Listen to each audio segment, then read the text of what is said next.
আসসালামু আলাইকুম। চলো কিছু নৈবেদ্যিক নিয়ে তোমাদের সাথে আজকে আলোচনা করি। কি বলছে? রাফেজ। শুধু একটা রাফেজ বলে দিছে। এখন রাফেজ এটা কি জিনিস? রাফেজ হচ্ছে এরকম একটা খাদ্য উপাদান যেটা তোমার দেহে কোনো পুষ্টি দিচ্ছে না। পুষ্টি না দিলে খাওয়ার কি দরকার? এখন পুষ্টি উপাদান না থাকলেও এটা আমাদের অন্যান্য সমস্যা থেকে আমাদের শরীরটাকে সুস্থ রাখে। যেমন ধরো তোমার কোষ্ঠকাঠিন্যের সমস্যা দূর করে, বৃহদান্ত্রের যে সমস্যাগুলো আছে, কোলন ক্যান্সার হওয়ার সম্ভাবনা কমায়। আর এই রাফেজগুলো হচ্ছে সহজ পাচ্য, যার জন্য তোমার হচ্ছে বদ হজম, এই সমস্যাগুলো থেকে আমরা সুস্থ থাকতে পারি। তাহলে কোনো পুষ্টি না দিলেও এই যে এই সমস্যাগুলো যাতে না হয় তার জন্য আমাদের রাফেজ খাইতে হবে। এখন রাফেজ যে কি খাইতে হবে, মানে কি খাইলে আমরা রাফেজ পাবো? রাফেজ তুমি পাবা হচ্ছে আঁশ জাতীয় খাবার থেকে। কি বললাম? আঁশ জাতীয় খাবার। ধরো শাকসবজি, আমরা জানি শাকসবজি হচ্ছে পাতার মতো, পাতার ভিতর যে শিরাগুলা থাকে, তারপর হচ্ছে যে উদ্ভিদের যে ডাটাগুলা, ওগুলো যদি তুমি খাদ্য হিসেবে বা শাক হিসেবে আমরা যে গ্রহণ করি, সেক্ষেত্রে ওখান থেকে কিন্তু আমরা আঁশগুলা পাচ্ছি বা সেলুলোজ উপাদানটা পাচ্ছি। এই যে রাফেজ কি হয়, এটা হচ্ছে তোমার সেলুলোজ দ্বারা তৈরি। এখন এই সেলুলোজ পুষ্টি উপাদানটা তোমার পাওয়ার জন্য বা সেলুলোজটাকে ভাঙার জন্য আমাদের লাগে হচ্ছে সেলুলেজ এনজাইম। কি বললাম? সেলুলোজকে ভাঙার জন্য তোমার সেলুলেজ এনজাইমটা লাগে, যে সেলুলেজ এনজাইম মানুষের দেহে নাই, যার জন্য আমরা এই সেলুলোজ পুষ্টিটা পাচ্ছি না। কিন্তু ওই আঁশ জাতীয় খাবারটা পুরাটাই তোমার সেলুলোজ দ্বারা তৈরি। তাহলে এই পুষ্টিটা তাহলে পায় কে? গরু ছাগল কিন্তু পায়। গরু ছাগল দেখো ওরা যে ঘাস খায়, ঘাসের পুষ্টিটা কিন্তু ওরা পাচ্ছে, মানে এই যে সেলুলোজটা ওরা কিন্তু পায়। এরপরে এই রাফেজ জাতীয় খাদ্যের আরেকটা সুবিধা হচ্ছে এটা তোমার কোলেস্টেরল কমায়। কোলেস্টেরল তোমার 3 ধরনের আছে: এলডিএল বা লো ডেনসিটি লিপোপ্রোটিন, এইচডিএল বা হাই ডেনসিটি লিপোপ্রোটিন, আরেকটা হচ্ছে তোমার ট্রাইগ্লিসারাইড। এই যে 3 ধরনের কোলেস্টেরল, এখানে ভিতর একটা হচ্ছে ভালো কোলেস্টেরল আর একটা হচ্ছে খারাপ কোলেস্টেরল। খারাপটা কি করে? খারাপটা হচ্ছে আমাদের হৃদরোগের ঝুঁকি কমায়। এখন তুমি যদি রাফেজ সমৃদ্ধ খাবার খাও, সেক্ষেত্রে কি হবে? তোমার হৃদরোগের মানে ঝুঁকিটা কমবে বা হৃদরোগটা প্রতিরোধ করে, এটা আমরা বলতে পারি। এরপরে রাফেজ আরও কি করে? তোমার ক্ষুধার প্রবণতা বাড়ায় না। এখানে হচ্ছে ক্ষুধার প্রবণতার সাথে রাফেজের কোনো সম্পর্ক নেই, বা ক্ষুধার প্রবণতা সে বাড়ায় না। তাহলে এই অপশনটা আমি নিব না। 1 আর 2 নম্বরটা এখানে আমি সঠিক বলতে পারতেছি। এরপরে চলো কি বলছে দেখো তো। একজন পূর্ণবয়স্ক শারীরিক পরিশ্রমী মানুষের দৈনন্দিন কত কিলো ক্যালোরি খাবার গ্রহণ করা উচিত? পূর্ণবয়স্ক পরিশ্রমী মানুষের দৈনিক মানে হচ্ছে প্রতিদিন, প্রতিদিন কত কিলো ক্যালোরি? কিলো ক্যালোরি হচ্ছে তোমার খাদ্য শক্তি পরিমাপের একক। কিলো ক্যালোরিও বলতে পারো বা কিলো জুলও বলতে পারো, অথবা শুধু ক্যালোরিও বলতে পারো। এই সব কিছুই হচ্ছে খাবার থেকে আমরা যে শক্তিটা পাই ওই শক্তি পরিমাপের একক। তাহলে আমরা জানি হচ্ছে এটা 2000 থেকে 2500 কিলো ক্যালোরি আমাদের দৈনন্দিন একজন পূর্ণবয়স্ক ব্যক্তির ক্ষেত্রে মানে গ্রহণ করা উচিত। খাদ্য পিরামিডের কোন খাবার সবচেয়ে কম পরিমাণে খেতে হবে? খাদ্য পিরামিড কি জিনিস আগে আমরা এটা বুঝবো। খাদ্য পিরামিড হচ্ছে এরকম একটা পিরামিডের মতো দেখতে একটা স্ট্রাকচার। এখন এটা হচ্ছে আমরা 4টা সেগমেন্টে ভাগ করি। চলো এই 1 2 1 2 3 4 দেখতে পাচ্ছ 4টা সেগমেন্ট। এখানে ভিতরে এই পিরামিডটা দিয়ে আমরা এখন কি করব? সবার নিচে বসাবো হচ্ছে শর্করা জাতীয় খাবার। এখানে শর্করা, এরপরে দিব ভিটামিন এবং খনিজ লবণ, ভিটামিন এবং খনিজ লবণ। এরপরে দিলাম আমি আমিষ। এরপরে সবার টপে দিলাম হচ্ছে তোমার চর্বি জাতীয় খাবার। এখন আমি এরকম না যে খাবার রেখে রেখে আমি এরকম পিরামিডের মতো একটা স্ট্রাকচার তৈরি করব, এরকম না। ব্যাপারটা হচ্ছে এটা একটা কাল্পনিক স্ট্রাকচার, যেখানে ভিতরে তোমাকে কল্পনা করতে হবে যে নিচের যে চেম্বারটা এটা হচ্ছে শর্করা, তার উপরে হচ্ছে ভিটামিন খনিজ লবণ, এর উপরে আমিষ, এর উপরে চর্বি। এখন এটা কল্পনা করার সাথে সাথে তোমাকে আরেকটু কল্পনা করতে হবে এরকম যে নিচের দিকের যে সেগমেন্টটা বা পিরামিডের নিচের দিকে যে এরিয়াটা, ওই এরিয়াটার মানে ওইটার যে প্রশস্ততা এটা উপরের তুলনায় বেশি না। দেখো উপরের দিকে হচ্ছে তোমার ক্রমশ সরু, আর নিচের দিকে হচ্ছে তোমার এভাবে বিস্তৃত।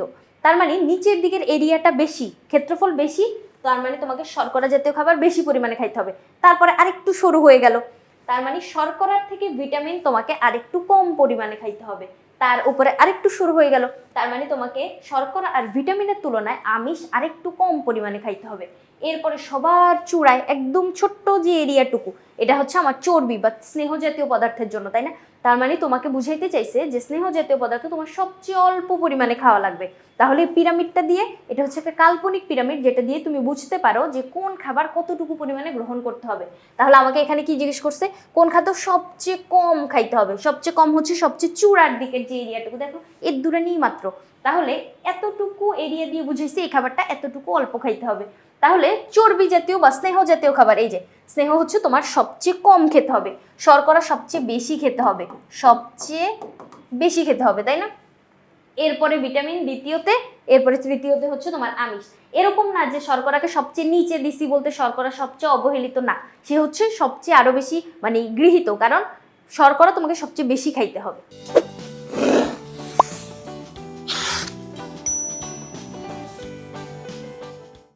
এই পিরামিডটা মাথায় রাখো, এরপরের এমসিকিউ গুলো কিন্তু আমাদের এভাবেই করা লাগবে।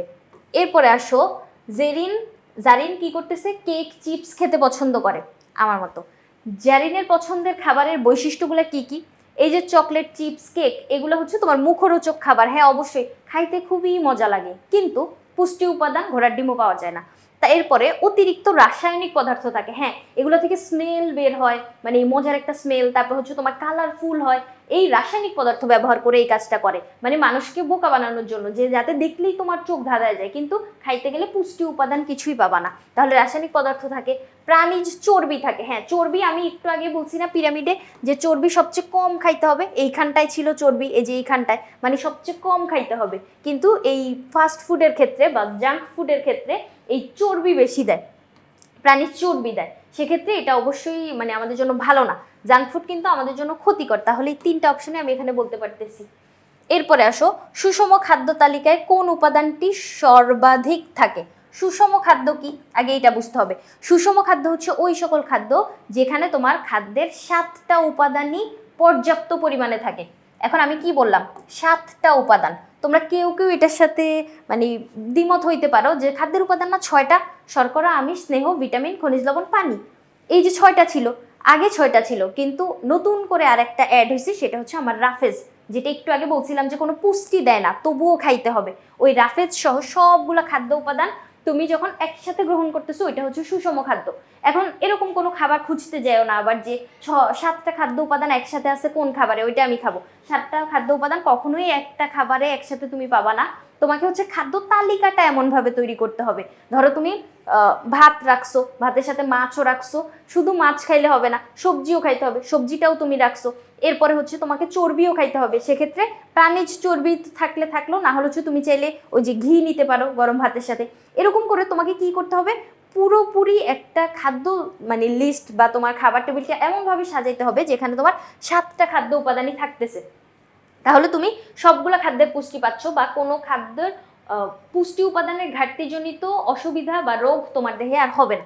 সেক্ষেত্রে সুষম খাদ্য তালিকায় কোন উপাদানটি সবচেয়ে বেশি থাকতে হবে, সেটা হচ্ছে আমরা এই সুষম খাদ্য পিরামিড দেখেই বের করছিলাম। সবচেয়ে বেশি এখানে ছিল শর্করা, তাই না? এই যে নিচের যে সারফেসটা সবচেয়ে বেশি এরিয়া জুড়ে ছিল, যার জন্য আমাকে শর্করা সবচেয়ে বেশি খাইতে হবে। দ্বিতীয়তে খাইতে হবে হচ্ছে ভিটামিন আর খনিজ লবণ, তার মানে হচ্ছে তোমার শাকসবজি রাখতে হবে। এরপরে যে মাছ অথবা মাংস, যেটা হচ্ছে তোমার মানে ওই ভিটামিনের তুলনায় কম। এরপরে স্নেহ, এটা হচ্ছে সবচেয়ে কম খাইতে হবে। এরপরের প্রশ্নটায় যাই চলো। সুষম খাদ্য পিরামিডে সর্বনিম্ন স্তরে রয়েছে কোনটি? আমি যখন আঁকছিলাম সবচেয়ে নিচে কে ছিল, এই যে সবচেয়ে নিচে কে ছিল, শর্করা ছিল। এরপরে খাদ্য পিরামিডের উপরের দিক থেকে তৃতীয় নাম্বার ধাপে, উপরের দিক থেকে এটা প্রথম, এটা দ্বিতীয়, এটা তৃতীয়, এখানে কে ছিল বলতো? এখানে ছিল হচ্ছে ভিটামিন আর খনিজ লবণ, তাই না? এই যে ভিটামিন ও খনিজ লবণ, এটা হচ্ছে তোমার 1 নম্বরে, ওই যে একদম চূড়ায় স্নেহ, 2 নম্বরে হচ্ছে তোমার আমিষ, 3 নম্বরে হচ্ছে এই ভিটামিন, আর 4 নম্বরে হচ্ছে শর্করা। উপর দিক থেকে গুনলাম। এবার খাদ্য পিরামিডের সবচেয়ে উপরের স্তরে কোনটি থাকে? সবচেয়ে উপরের স্তরে থাকে হচ্ছে চর্বি সমৃদ্ধ খাবার। দেখো তো, মাংস হচ্ছে আমিষ, ভাত হচ্ছে শর্করা, রুটিও হচ্ছে শর্করা, পনির, তারপর হচ্ছে তোমার ঘি, মাখন, এই সবগুলা হচ্ছে তোমার চর্বি জাতীয় খাবার। তাহলে খাদ্য পিরামিডের সবচেয়ে উপরে আমার চর্বি জাতীয় খাবার, যেটা হচ্ছে পনির, এখানে দেওয়া আছে। এরপরে আসো, সুষম খাদ্য পিরামিডের সর্বোচ্চ স্তরে, সর্বোচ্চ মানে সবচেয়ে উপরে কি থাকতেছে? দেখছো একটা খাদ্য পিরামিড থেকে কতগুলো এমসিকিউ বোর্ডে আসতেছে, তাহলে সর্বোচ্চ এই জায়গাটা না, সর্বোচ্চ কিন্তু একদম উপরে, সবচেয়ে উপরের জায়গাটায় কি আছে? স্নেহ বা চর্বি আছে। কোনটি খাদ্য পিরামিডের সর্বনিম্নে অবস্থান করে? শর্করা, তাই না? সবচেয়ে নিচে হচ্ছে শর্করা, এই যে শর্করাটা, এখন এখানে ডাইরেক্ট শর্করা বলে দেয় নাই, শাকসবজি হচ্ছে তোমার ভিটামিন আর খনিজ লবণ। তারপরে তেল হচ্ছে তোমার চর্বি জাতীয় খাবার, মাছ হচ্ছে আমিষ জাতীয় খাবার, এবং আটা, তারপর এটা হচ্ছে তোমার শর্করা। আটা হচ্ছে শর্করা জাতীয় খাবার। তাহলে সবচেয়ে নিচে কে থাকে? শর্করা থাকে না? তাহলে আমি এখানে হচ্ছে আটাটাকে দাগাবো। আটা না দিয়ে যদি ভাত থাকতো সেক্ষেত্রে ভাত দাগাইতাম, ভাতও শর্করা। এরপরে মধুও কিন্তু শর্করা, মধু, চিনি এগুলোও শর্করা। শর্করার কতগুলো প্রকারভেদ আছে বুঝছো? শর্করাকে 3টা ভাগে ভাগ করতে পারি আমি। একটা হচ্ছে এক শর্করা, একটা হচ্ছে দ্বি শর্করা, আর একটা হচ্ছে বহু শর্করা, যেগুলো আমাদের দেহে খুব তাড়াতাড়ি অ্যাবজর্ব হয়ে যায়। মাঝে মাঝে অ্যাডভার্টাইজমেন্টে দেখায় না যে গ্লুকোজ ডি, নিমিষেই শক্তি। নিমিষেই ওয়ার্ডটা কেন বলে ওরা? কারণ গ্লুকোজ হচ্ছে তোমার এক শর্করা, যেটা তোমার দেহে খুব তাড়াতাড়ি অ্যাবজর্ব হয়ে যায় এবং শক্তিটাও খুব তাড়াতাড়ি দেয়, যার জন্য বলে যে নিমিষেই, মানে খাইলেই তোমার দেহে অ্যাবজর্ব হয়ে যাবে। এরপরে আসো, শরীর সুস্থ রাখতে প্রয়োজন কোন ধরনের খাদ্য? শরীর সুস্থ রাখতে অবশ্যই জাঙ্ক ফুড খাওয়া যাবে না, কৌটাজাত খাদ্য না, এটাও সুস্থ রাখতে এত বেশি বলতে পারি না। ফ্যাট জাতীয় খাবার না, এটা তো সবচেয়ে কম খাইতে হবে।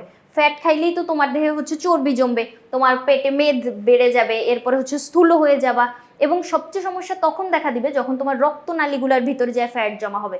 তখন দেখবে রক্ত চলাচল করতে পারতেছে না, হার্ট অ্যাটাক হয়ে যাবে বা হার্টে ব্লক দেখা দিবে, তারপরে ব্রেনে রক্তক্ষরণ হইতে পারে। এগুলো কিন্তু তোমার চর্বি রক্তনালীতে যখন জমা হয় তখন। তাহলে ফ্যাট জাতীয় খাদ্য তো আমাদের বেশি খাওয়াই যাবে না।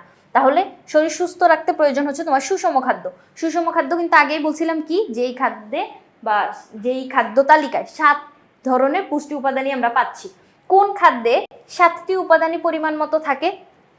সুষম খাদ্যে। এই যে সুষম খাদ্যে মিশ্র আমিষ যেটা, সেখানে হচ্ছে তোমার অনেকগুলো আমিষ একসাথে থাকে। ধরো উদ্ভিজ্জ আমিষ নিলা, প্রাণীজ আমিষ নিলা, সবকিছু একসাথে, মানে আমিষ জাতীয় খাবার সবগুলাই। যেমন ডাল তোমার আমিষ জাতীয় খাবার, মাছ, মাংস, তারপরে আর কি বলা যায়, ডিম, এগুলো কিন্তু আমিষ জাতীয় খাবার। মানে উদ্ভিদ থেকে পাচ্ছি কতগুলা, প্রাণী থেকে পাচ্ছি কতগুলা, সবগুলো যদি তুমি একসাথে একটা কোনো তরকারি রাঁধো সেক্ষেত্রে ওইটাকে আমরা বলবো হচ্ছে মিশ্র আমিষ। তারপর হচ্ছে তোমার শর্করার ক্ষেত্রেও সেম, অনেক ধরনের শর্করা যদি একসাথে, মানে অনেক খাবার যদি একসাথে মিক্স করো সেটা হবে মিশ্র। মিশ্র খাবারে অবশ্যই পুষ্টিমান বেশি। যেমন ধরো তুমি যদি এমনিতে চাল দিয়ে ভাত রান্না করো, তুমি শুধু শর্করাটা পাচ্ছ, কিন্তু চালের সাথে যদি একটু ডাল দিয়ে দাও, খিচুড়ি যদি রান্না করো, খিচুড়িতে তো বিভিন্ন ধরনের এলিমেন্টস একসাথে থাকে, সেক্ষেত্রে কি হবে, পুষ্টিটা একটু বেশি হবে, শর্করাও আছে, আমিষও আছে, এরকম আর কি। তাহলে 7টা উপাদানই পাওয়া লাগবে হচ্ছে আমরা সুষম খাদ্য থেকে, আর বাকিগুলো তুমি একের অধিক উপাদান পাবা, কিন্তু 7টাই একসাথে পাবা না। এরপরে আসো সুষম খাদ্য তালিকায়। সুষম খাদ্য তালিকায় কি আছে? আমিষের পরিমাণ সবচেয়ে বেশি না তো। সুষম খাদ্য তালিকায় আমিষের পরিমাণ কিভাবে বেশি হবে? আমরা যখন আঁকছিলাম তখন আমিষ কই ছিল? এই যে এই জায়গাটাই ছিল না আমিষ। তাহলে আমিষ কি সবচেয়ে বেশি ছিল? এখানে বলছে সবচেয়ে বেশি না, সবচেয়ে বেশি না, সবচেয়ে বেশি হচ্ছে শর্করা। শর্করার পরিমাণ হবে সবচেয়ে বেশি। এই যে এই এরিয়াটা সবচেয়ে বড় না, এজন্য এটা হবে সবচেয়ে বেশি। হ্যাঁ ঠিক আছে। এরপরে চর্বির পরিমাণ সবচেয়ে কম। ইয়েস, চর্বি হচ্ছে এই জায়গাটায়, এইখানে দেখো অল্প একটু এরিয়া, এই অল্প একটু এরিয়া দ্বারা বুঝিয়েছে তোমাকে চর্বি অল্প একটু খাইতে হবে। তাহলে চর্বির পরিমাণ কম আর শর্করার পরিমাণ বেশি। 2 আর 3 নম্বরটা আমি এখানে সঠিক বলতে পারতেছি, তাই না? তাহলে গ নম্বরটা। দেখো একটা খাদ্য পিরামিড থেকে আমরা কতগুলো নৈবেদ্যিক পাইলাম বোর্ডে। তাহলে এই জায়গার কনসেপ্টটা একটু ভালো করে বুঝবো, তাহলেই আমরা নৈবেদ্যগুলো সমাধান করতে পারবো। আশা করি আমি তোমাদেরকে বুঝাইতে পারছি। পরবর্তী পর্ব দেখার আমন্ত্রণ রইল। ধন্যবাদ সবাইকে।